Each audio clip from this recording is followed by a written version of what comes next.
நமக்கு சிவில் எந்த அளவுக்கு முக்கியம் அப்படிங்கறத நீங்க லோன் எடுக்கும்போது கண்டிப்பா உங்களுக்கு தெரிய வரும். ஸோ அப்படி நீங்க அடிக்கடி லோன் எடுக்கிறீங்க, இல்ல நீங்க அடிக்கடி நீங்க உங்களோட சிவில் செக் பண்றோம் அப்படின்னா, ஜிபே இல்ல பேடிஎம் இந்த மாதிரி நம்ம ஃப்ரீயா பிளாட்ஃபார்ம் இருக்கு. அங்க போய் செக் பண்ணும்போது என்ன ஆகும் அப்படின்னா, சில நேரங்களில் நமக்கு வந்து சிவில் வந்து குறையும் அப்படிங்கிற மாதிரிலாம் வந்து சொல்லுவாங்க. அதுக்கப்புறம் பார்த்தீங்கன்னா நம்மளோட டீட்டெயில மற்றவங்களுக்கு ஷேர் பண்ணுவாங்க. இப்போ பேடிஎம்லாம் இருக்கு அப்படின்னா நீங்க அடிக்கடி உங்களுடைய சிவில் செக் பண்ணும்போது உங்களோட டீட்டெயில் எல்லாமே பார்த்தீங்கன்னா தேர்ட் பார்ட்டி கம்பெனி கிட்ட வித்துருவாங்க. ஸோ அவங்க என்ன பண்ணுவாங்கன்னா உங்களுக்கு நிறைய ஸ்பேம் கால்ஸும் சரி, எஸ்எம்எஸும் ஸோ இந்த மாதிரி எங்கிட்ட லோன் இருக்கு எடுத்துக்கோங்க அப்படிங்கிற மாதிரி நிறையவே நமக்கு வந்து புஷ் நோட்டிஃபிகேஷன் வந்து கொடுக்க ஆரம்பிச்சிருவாங்க. ஆனால் இந்த ஒன் சிக்னல் அப்படிங்கிற ஆப்பில் அந்த மாதிரி எந்த ஒரு பிரச்சனையுமே கிடையாது. ஜஸ்ட் நீங்கள் உங்களுடைய ஃபோன் நம்பரை கொடுத்து லாகின் பண்ணிக்கலாம். எகைன் உங்களுடைய பேன் கார்டை கொடுத்து நீங்கள் இல்லை ரிஜிஸ்டர் பண்ணால் மட்டும் போதுமானது. உங்களோட டீட்டெயில் வந்து சேஃபாக இருக்கும்.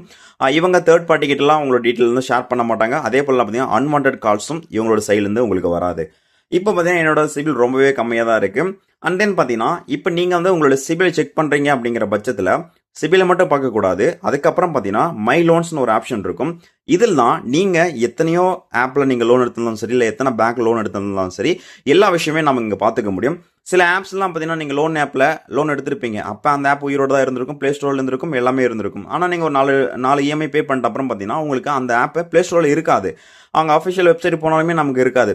சரி விட்டு நமக்கு லாபம் தான் சொல்லிட்டு நம்ம இருந்தோம் அப்படின்னா அப்போ பார்த்தீங்கன்னா அது சிபில் அடிவாங்க நம்மளுடைய பேமெண்ட்டு. ஸோ இந்த மாதிரி விஷயம் எல்லாமே நீங்கள் இந்த மை லோன்ஸ் அப்படிங்கிற ஆப்ஷனுக்குள்ளே போனீங்க அப்படின்னா கரண்ட்டாக எத்தனை நீங்கள் வந்து லோன் எடுத்து ஆக்டிவ் ஆயிருக்கு, எத்தனை க்ளோஸ் ஆயிருக்கு அப்படிங்கிற எல்லா விஷயமே வந்து பார்க்கலாம். இங்கே பார்த்தீங்கன்னா இந்த சவுத் இந்தியன் அப்படின்னு இருக்கு. இது என்னன்னு கூட தெரியாது, நான் எடுக்கவும் கிடையாது. ஆனால் பார்த்தீங்கன்னா இந்த கரண்ட்டாக ஆக்டிவ் ஆயிருக்கு அப்படிங்கிறது மென்ஷன் ஆகிட்டு இருக்கு. ஸோ எகைன் பார்த்தீங்கன்னா இந்த கேனரா இது நான் எடுத்திருக்கேன். எகைன் பார்த்தீங்கன்னா இங்கே வந்து டிஎம்ஐ ஃபினான்ஸ் அதுவும் நான் எடுத்திருக்கேன். அதுக்கப்புறம் இங்கே டிவிஎஸ் கிரெடிட்னு ஒன்று இருக்குது. இந்த டிவிஎஸ் கிரெடிட் அப்படிங்கிறது 2004 அப்போ எனக்கு லோன்னா அதுக்கு ஸ்பெல்லிங் கூட எனக்கு தெரியாது. அந்த நேரத்திலே பார்த்தீங்கன்னா நான் லோன் எடுத்திருக்கேன் அப்படிங்கிற மாதிரி காட்டுறாங்க.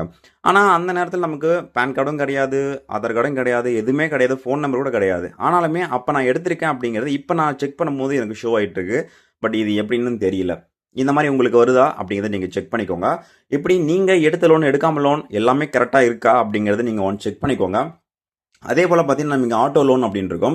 ஸோ இதில் வந்து நீங்கள் கரண்ட்டாக என்ன மாதிரி லோனுக்கெல்லாம் வந்து ஆட்டோ பேமெண்ட் பண்ணிட்டு இருக்காங்க அப்படிங்கிற விஷயத்தை நீங்கள் வந்து பார்த்துக்க முடியும்.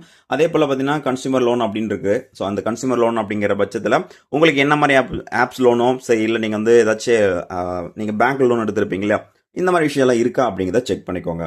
அது மட்டும் இல்லாமல் பார்த்தீங்கன்னா இப்போ உங்களுக்கு வந்து நீங்கள் லோன் பே பண்ணிட்டு இருக்கீங்க அப்படின்னா அது கரெக்டாக பேமெண்ட்டு எத்தனை பேமெண்ட் டிலே பண்ணியிருக்கீங்க அப்படிங்கிற விஷயத்த எல்லாமே உங்களால் வந்து பார்த்துக்க முடியும். ஸோ இதனால தான் உங்களுக்கு வந்து உங்களுடைய சிபில் வந்து குறைஞ்சிருக்கா அப்படிங்கிறதையும் நீங்கள் ஈஸியாக வந்து பார்த்துக்க முடியும். அதே போல் என்னென்ன ஆப்புக்கில் என்னென்ன எப்போ நீங்கள் லேட் பேமெண்ட் பண்ணியிருக்கீங்க அப்படிங்கிற எல்லா விஷயத்தையுமே நீங்கள் இதில் பார்த்துக்க முடியும். ரொம்ப சிம்பிளாக இருக்குது இந்த ஒரு ஆப்பை நீங்கள் யூஸ் பண்ணுறதுக்கு. உங்களோட டீட்டெயில் எல்லாமே இதில் நீங்கள் சேஃப் அண்ட் செக்யூராக வச்சுக்க முடியும். ஆப்போட லிங்க்கை நான் வீடியோக்கில் இருக்க டிஸ்கிரிப்ஷன் கொடுத்துருக்கேன், செக் பண்ணி பார்த்துக்கோங்க.